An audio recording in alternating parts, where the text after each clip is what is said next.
and In Iowa. in Iowa. He's gonna have a suit. Yeah, for me. International. No. He's gonna start it off with a few words, and then Ken Sager, the president of the AFL-CIO. Sure. So thank you very much, Dino. Appreciate your leadership here at the Quad City Fed. So probably about a month and a half ago, Ken and I started going around the state and talking to folks pretty much wherever anybody would have us, from, started in Waterloo to Sioux City to Story City, all over. And we really wanted to talk to folks, give them kind of a refresher, a little bit about what happened, because they threw so much all at us at one time that a lot of people forgot, believe it or not, about things that happened during the legislature. And also to talk about some of the things that we think might be coming, but who knows for sure. But we have a good indication that there's certain things that are going to be coming our way. So just before I start kind of going through kind of our review on that stuff, I want to recognize a couple of folks here. Monica Kurth, Jim Lycum, Cindy Winkler, Phyllis Thede, the stuff that you all did this session. Woo!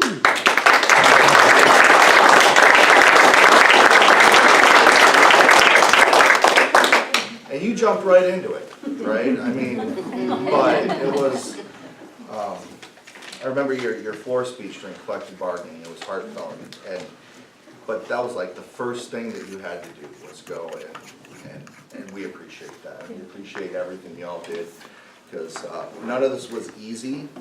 And for those of you who have been running for school board and city council and whatever, are going to be running for state representative, thank you, because we need more and more people to step up to do the right thing. So with that in mind, like I said, we've been all over.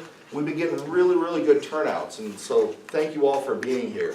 Whether you're a union member or you're not a union member, I've been just floored by wherever we go, there's people who have never belonged to a union that are coming out because they care about what's happening to workers in this state.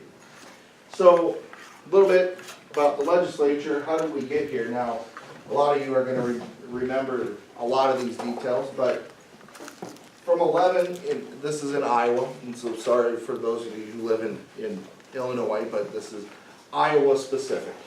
But from 11 through 16, we had basically a goalie, so to speak, in the Democratic Senate. There was always at least one vote through that time that was keeping changes to collective bargaining from happening. As soon as Branstad came back, one of the things he did at exactly the same time that Scott Walker did was throw out one of these Wisconsin bills that unfortunately pretty much this one was actually a little bit worse that ended up being passed this year. And after the 2016 elections, the legislature, and this state didn't just go red, it went ruby red. I mean, we had 2/3 majorities in both chambers pretty much, and a very willing accomplice in Governor Branstad, as well as now Governor Reynolds. So you all know about the Koch brothers, but there's plenty of other people here who have bought your government as well. A lot of billionaires. And I'm not going to go through all of these folks, but it's hedge fund managers. Why would hedge fund managers want to buy Iowa's government, right? They might want their hands on some pension money or something like that. We got coal people up here. This dude, right, I don't know, this middle guy here, he took over for Betsy DeVos's organization after she went and became the Secretary of Education for Mr. Trump. Linda McMahon from the WWE. There's plenty of these billionaires, and basically they bought our government along with the Koch brothers and plenty of other folks. I don't know if you remember, anyone remember ads that featured trolleys or heated sidewalks or a bunch of garbage like that? Nobody ran on any of the stuff that we're about to talk about here. They ran these ads and smeared a lot of good people for no reason other than to advance their agenda. And it all started with House File 291. And like I said, I could get into a lot of different issues. I'm probably not going to get into voter ID, and I mean, there's so many bad things that happen, but we're going to stick mostly to worker issues. And so, collective bargaining, right? This is something we could probably spend all night on if we wanted to, but really the main highlights of this is, they dropped this bill actually on our lobby day. That may have been coincidence. It could have been a slap in the face. We tend to think it might have been the latter, but it really doesn't matter because they rushed this thing through in 10 days. And it was, for some context, the original Chapter 20 legislation took years kind of to actually develop, like 12 days to actually have a real debate, because Phyllis, did they actually really debate you? No. No. No, they didn't talk. They didn't talk at all, right? They didn't talk at all. And not only that, they cut off debate short. Time certain is what it's called. But really, when you get into beyond process of why this whole thing was bad, and for those of you in the private sector, imagine if you had one thing that you could bargain over, and so that's basically the way it is. You have one thing you can bargain over, and that's the base wage. And if it goes to an arbitrator, you can't have any kind of an increase over 3% or the CPIU, whichever is lower. If the employer is nice enough to talk to you about a couple of things called permissive subjects of bargaining, you can talk to them about seniority and grievance procedure and release time, but that is not happening. For those of you who are staff reps, that's not happening, right? And they had a very, very narrowly defined thing about public safety, which you could make you could make a case that a lot of things are public safety that weren't included. But it was mainly police, fire, and a couple of other things. I don't know why a correctional officer isn't public safety. And we go on and on about why different people should be public safety, but it was very narrow. And health insurance too was taken off the table. But for all the talk about public safety supposedly being exempted somehow from this bill, they really weren't, because they were actually they were included in all the worst parts of this in a lot of ways, which is really what the bill was getting at, which this was a union busting bill. And everybody really knew it. So the first thing that went into effect was deduction came on July 1st. No longer was anyone in the public sector able to have dues deducted from their paychecks. And you may not think that in a right-to-work state that would be such a big deal, but there were a lot of unions that lost a lot of membership just from that provision alone. And beyond just draining resources from the union by making staff go out and find different ways to get people to pay their dues, there is a provision that basically about a year before you come up on a contract, you're supposed to have something called a recertification vote, and the recertification vote means that you have to get 50% plus one of all of the bargaining unit members, not just the people who are voting in that election. And if you don't vote, the state votes for you, and of course that vote is automatically a no. So one of the examples that I use, and this is not to pick on any particular union, but it's just such a glaring example, is I talk about Broadlawns Hospital in Des Moines, right? You had a 3-to-1 margin of yeses to nos. It was like I think it was like 77 to 26, something like in that range. But still, the vote failed, and SEIU no longer represents those nurses because of all of the people who didn't vote. Those were automatically counted as no's. They needed to actually get 99, and so those nurses no longer have representation. And so really through those, and by the way, if anyone has any questions or wants to jump in with your own experience or whatever, please do so at any point here. But really what happened, so in September, there were paper ballot elections. They were all teachers' union contracts. And they went 13 for 13. So very, very good job there. And in October, 436 retained and 32 didn't. And if you actually, that no votes stuff that I was talking about, if you don't vote, if you take those out, probably about 10 or 11 would have ended up retaining their bargaining unit. So anybody in this room, and I know several of you have, if there's anybody who worked on recertification elections in this this fall, hats off to you, because I know that it was not an easy lift at all. But you all did an amazing job. Because what happened is over 85% of people, and this is members and non-members, voted yes. And only 624 voted no. And again, the problem really comes with those little over 4,800 people who didn't vote and were cast as no votes. And I'm just going to spend a second here on the whole voided ballot issue. So, wanted to talk to Perb about what these voided ballots were, because there was 136 of them. And so Perb, they said, well, they're probably phone errors, or they could have been people who were calling up to say, I don't really have an opinion on this.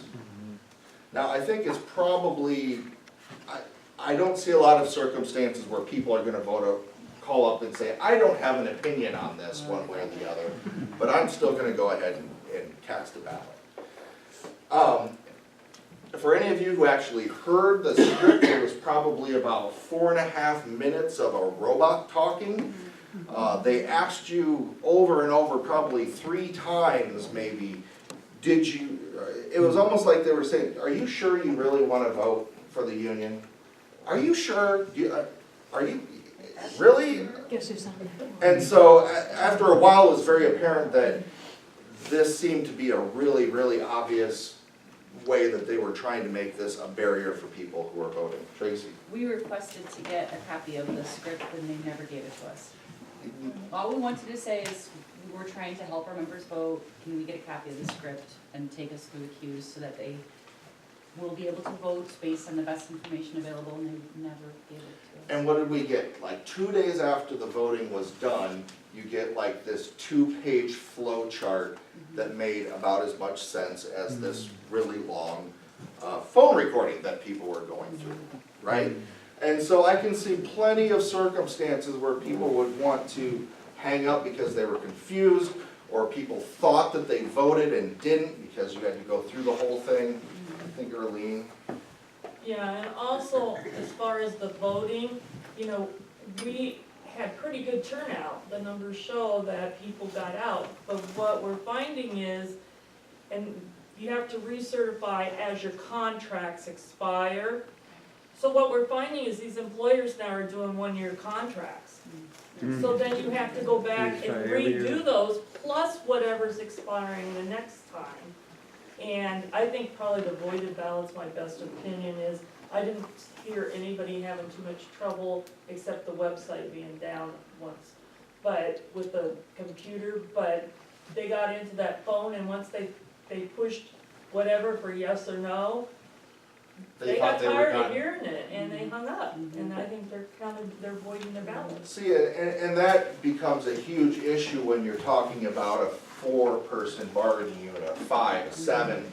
You know, when 50, you have to get 50% plus 1, somebody gets frustrated and hangs up, that can mean the difference in the election. And so we asked Perb, it's like, hey, if I can You know, if I can call Walgreens, Ken timed it today. He called his pharmacy. It took him 1 minute and 20 seconds, I think. And it was a matter of putting in a code and pressing a button, right? That's easy. If you can call Walgreens and press 8 to fill your prescription, this shouldn't be any more complicated than that. And so, you know, there was a public hearing at PERB, and it was like, asked the chair, Mike Cormack, why can't we just press 1 for yes, press 2 for no, and I guess press 3 for those people who are like, I don't really know. Why can't we do that? And the only answer that I got back was, we'll talk to the vendor about that. Vendor had never done it before. This was the first in the nation, and the system crashed multiple times. It went down for 12 hours at one point, and it is ironically called Everybody Counts.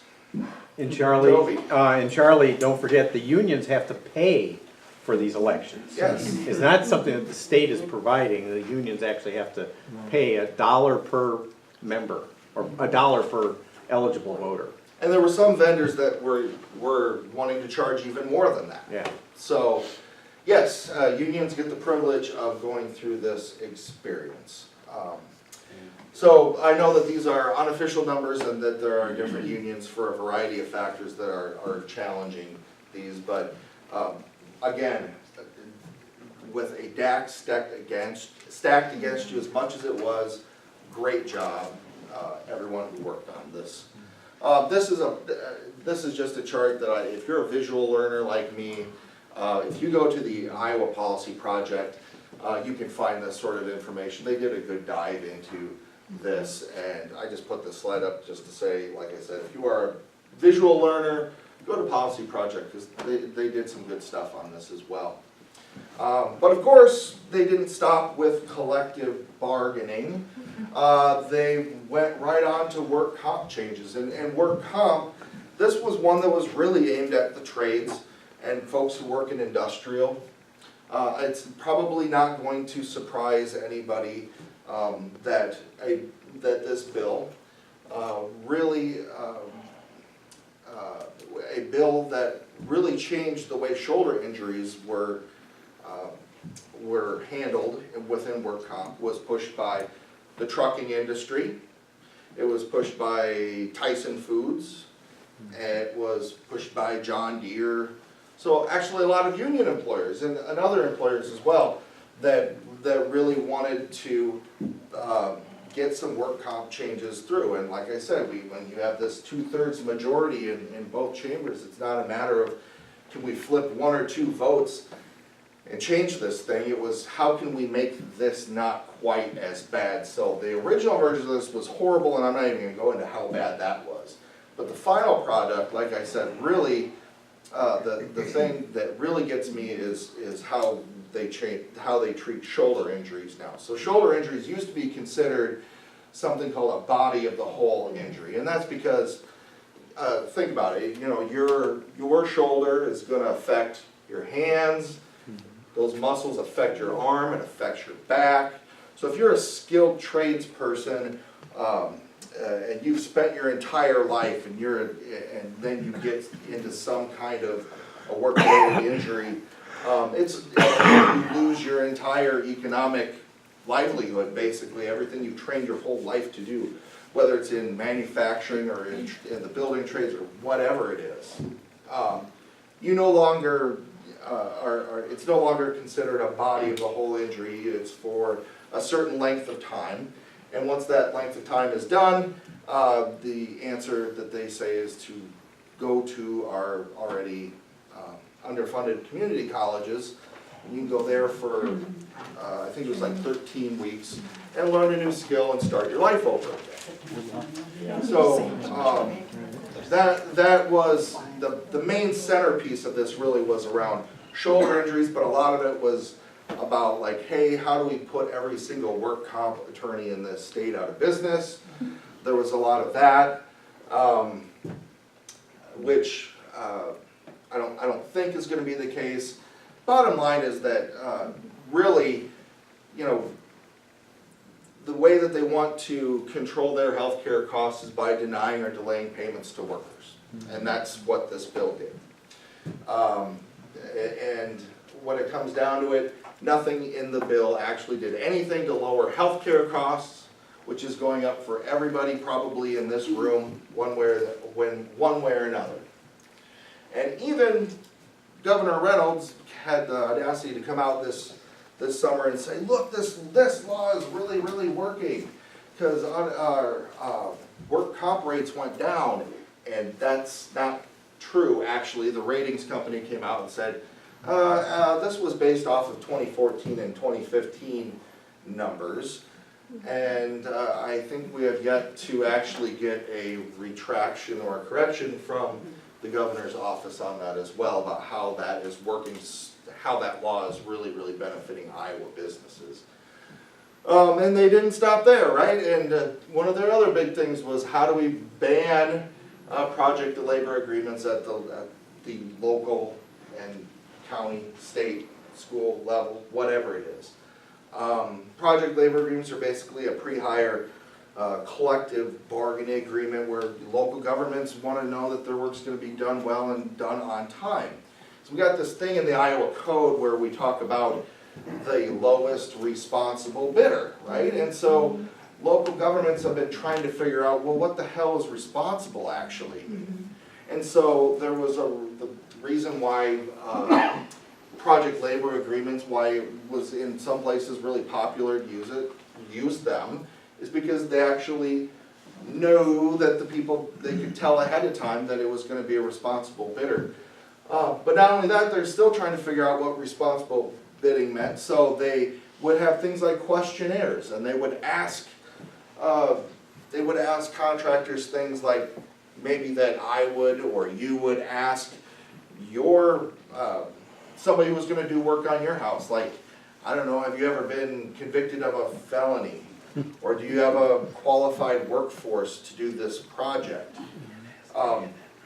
This law went even further in outlawing PLAs to say, you can't even ask those questions anymore. That's proprietary information on behalf of the contractor.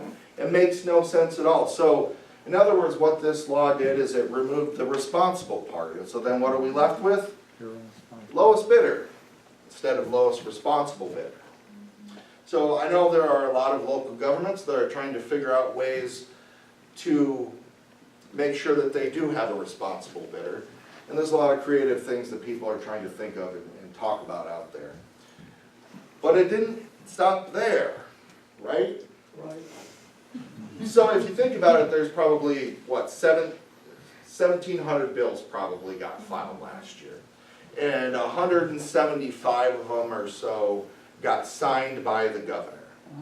And if you think about out of those, how many of those bills are, 99 to nothing things that you guys pass, or 50 to nothing, so non-cons.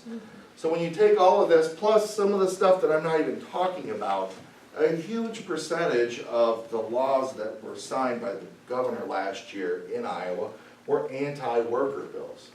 One that I don't even have up here is they limited the ability for people suffering from asbestos exposure for their families to actually get compensated for that. That is the level that we're dealing with here. A lot of tort reform, so within 90 days, you have to have it diagnosed, have a court date, and if you don't have it done in those 90 days, then it's just thrown out. And I find that appalling. My mother was one who had mesothelioma, and if she had to go through that. So I think what a lot of people are going to end up doing is doing what a lot of people are doing now. You go out of state to file for it. And we only had 16 to 17 cases anyway, and so I don't understand why they did that. It was just ridiculous, so it's really frustrating. And the only person in the entire Capitol I could find, besides the people voting for this, that was for this was some lawyer that Alec flew in from DC. Right? It didn't matter how many of us were there saying no. Ultimately, it was their donors who were speaking. And the first one on this list is something I never in a million years thought that I would see the state of Iowa do, but it actually lowered the minimum wage on its own citizens. While this law was very, very, it did a lot more than that. But you had Johnson County, it started out, and Lynn County, Polk County, Wapello County, Lee County, Blackhawk County was about to, Woodbury County was about to raise their wage. Lee County did it right as this was happening, because they said, you know what, don't care what the legislature's gonna do, we wanna make a statement. You know, and one more thing, No, please. I'm on local government, so when we had that meeting, it was amazing. This is the first year, and I was talking to a couple of people who've been there for a long time. We actually had state troopers in the room, and we've never had that before. And the problem is because they know that it was a hot button issue, and people were very upset over it. And to think that you're going to take away raising wages for folks was just ridiculous. And this was probably one of the many hurtful things that they did. And you don't even have the ability, and especially for small towns in Iowa, they need this. They need to be able to raise those wages to get comparable people to work. So this is really a major issue. It felt like I had a lot of state trooper friends last year. And you know what the truth is if you talk to them, they were on our side on this stuff. They were doing their jobs, and I don't blame them, but, and especially now that who knows what you can do with guns in the Capitol, I'm okay with the troopers following us around. Johnson County on Thursday is gonna do a press conference, because they did some research and they're gonna report on the impacts of the minimum wage there. They did have it in place for almost 2 years before it was rescinded, but then they also did a lot of community outreach, and the employers who had been paying it continue to pay it. So they have a lot of good data that shows that all of the nightmare scenarios that they predicted would happen when you raised minimum wage didn't. That all of the great things that we predicted would happen did, right? So that's going to be on Thursday, so watch your social media, because I'll probably... And the community continued to support those businesses that did the right thing, even after this vote. I think is also a really important thing to point out. And Tracy, I know you were really involved in getting a lot of that done, so Piss me off. thank you. I'm sorry to have seen all of that done, but it didn't stop though at minimum wage though, because they can preempt any good pro-worker law that you can get passed at the local level, sick leave or whatever it is, that have been tried all around the country. Unfortunately, that includes this as well. This next one, the road funding swap, is one that just absolutely gets under my skin. And the reason why is because you had all these people that were swept into office on, let's make America great again. And all these people that were swept into office, that was not meant to be an impression, by the way. And you don't want it, I'm not doing it. I'm not. But no, all these people swept in on, let's make America great again, and that rural America is being left behind economically. And that, we want to make sure that we buy America and hire America, right? This road funding swap, so what it does is it lets the counties get in road money, and then they can take that road money that they get in from the federal government, and then they send it to the state, and it goes into some magic washing machine fund, and then it comes back to the county, and the county can use it again. Now, why would the counties want to do that? For actually 3 reasons. One of them is then they have to worry about any environmental protections. But Davis-Bacon, like Cindy mentioned, was a huge one, because which is another word for prevailing wage. So, in other words, in rural areas, let's not pay people the prevailing wage. That's what this law does. And the third one was there was a federal requirement that was tied to it that said you had to use U.S. manufactured steel on bridge projects. This was absolutely everything opposite of what these folks ran on, and they went ahead and passed this anyway, right? And this next one, it wasn't, the worst on this whole list of everything. Nobody wants to work next to somebody who's on drugs or who's drinking, right? But it was a completely unnecessary law. if you want an accurate drug test, blood is the most accurate you can get, right? And right, wrong, or indifferent, we live in a country that there are states where there's legalized marijuana, right? This ended up being a pre-hire test only for the private sector. But that being said, hair follicle can have a look-back period of months, so make sure before you go to apply for a job, you don't go have fun in Colorado or some other place like that, or even around somebody. And not only that, if you want to do a little bit of research, just Google the city of Boston versus their minority police officers, because there's a huge issue with that. And not just minorities, people with dark hair is more likely to stay in their system for longer. So when there were so many other options available, they could just go now and snip and test you that way. And when it comes down to it, this was because there was one company that wanted to come into the state and set up shop. That's what that was all about. We made the second year of unemployment. We went from one of the easiest states in the country to get a second year of unemployment to one of the more difficult ones. Now granted that it was pretty low before, but we set the bar a lot higher. And this one as well just got me. The original incarnation of this unemployment eligibility for incarcerated originally said, basically, if you were incarcerated, you would not be able to qualify for unemployment. And thanks to the work of a lot of great legislators, that bill ended up being moderated as well. And that one ended up being something along the lines of, if the charges are dropped or you are found not guilty, then you're able to still get unemployment. It doesn't get you your job back, but you're still able to get unemployment. I guess the glaring loophole I see in this whole thing is, say I work for Allison, but she doesn't really like me very much. And she knows that this weekend I gotta go serve time for some naughty thing that I did. And so she knows that I'm guilty, and she knows that I'm incarcerated, so she could terminate me and not have to pay unemployment, right? So that's the loophole I see in that, but that's the best that we could get out of that bill.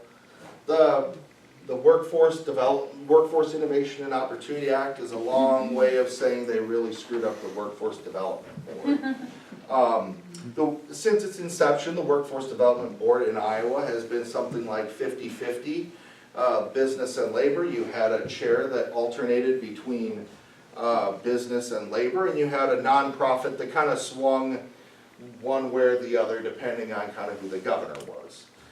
Seems like a pretty fair system. And a lot of people tried unsuccessfully to ask the Obama administration actually to grandfather in that system.